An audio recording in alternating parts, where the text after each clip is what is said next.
Fábio, uma coisa que o jornalista sempre fica muito atento é quando a gente está numa coletiva ou fazendo uma entrevista e esse executivo, ele tem um discurso, uma retórica que leva para um caminho de brasilidade ou de inovação, mas sempre trazendo para o nosso país tecnologia. E essa semana eu tive a oportunidade de ver, confirmando a sua retórica, quando a gente estava lá em Detroit, quando vocês apresentaram para a gente um line-up muito extenso de eletrificados ou não, mas um line-up que deixou todo mundo lá nos Estados Unidos com água na boca do que a gente poderia ver aqui no Brasil. Alguns vocês revelaram, outros não.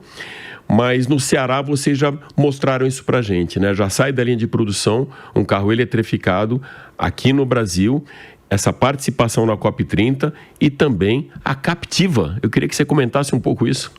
Notícia importantíssima que a gente compartilhou, né, com você, com autoridades do mais alto escalão, né, do nosso país, agora no Ceará. A gente passa não só a comercializar carros 100% elétricos, mas fabricar esses carros no Brasil.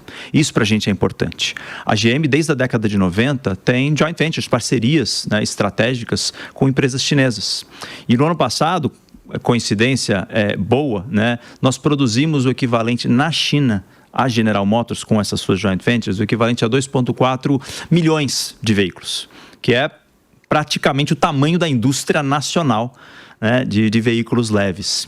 E isso mostra que a gente tem condições, né, não só de comercializar esses carros fora da China, como com o know-how que a gente adquiriu com essas parcerias, mostrando o nosso compromisso com o país, produzi-los aqui também. Então, a gente, na largada, a gente já sai um carro que vem, de certa forma, desmontado da China, ele já tem 6 grandes fornecedores fornecendo, né, partes desse carro, o equivalente a 40%, 45% de conteúdo local, nacional. Então, é um compromisso, né? A gente fez uma parceria, que é, na verdade, um contrato de fabricação com uma empresa importante, uma parceira nossa, como Export, que fundou a Pace, né, que é a planta automotiva do Ceará, uma planta multimarca, e nós somos os primeiros clientes da Pace. Anunciamos o Spark e, de surpresa, na quarta-feira, anunciamos também que a Captiva, que já havia sido comunicada, que seria vendida no Brasil, mas agora sendo fabricada aqui. Porque também é um desafio, se a gente for pensar a fundo, né? Se for fazer um raio-x na indústria, a requalificação, a adaptação desse engenheiro, desse mecânico, desse cara literalmente do chão de fábrica para o universo de eletrificação.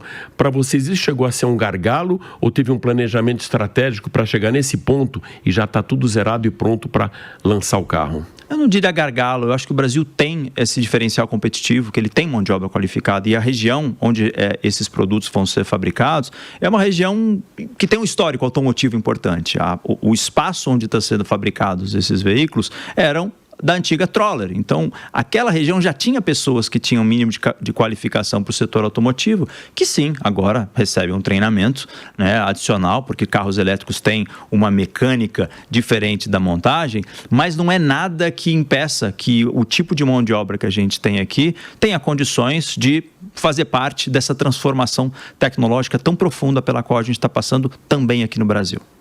Fábio, emissão zero, então a gente já está vendo. A gente pode esperar alguma coisa de hibridização também? Sem dúvida. Nós anunciamos no começo desse ano, salvo engano, que até 2030 todos os veículos fabricados pela GM e comercializados pela GM no Brasil, na América do Sul, terão algum tipo de eletrificação. Até 2030, estou falando amanhã.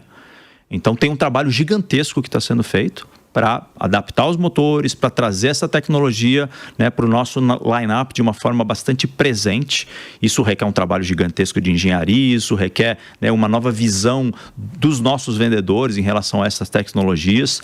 Nosso objetivo, e você mencionou o Louis Chevrolet, eu vou trazer aqui o Alfred Sloan, que foi um dos primeiros presidentes da história da General Motors, que ele tinha lá uma frase que foi um mantra da GM por muitos e muitos anos, mas que era oferecer um carro para cada bolso e para cada propósito.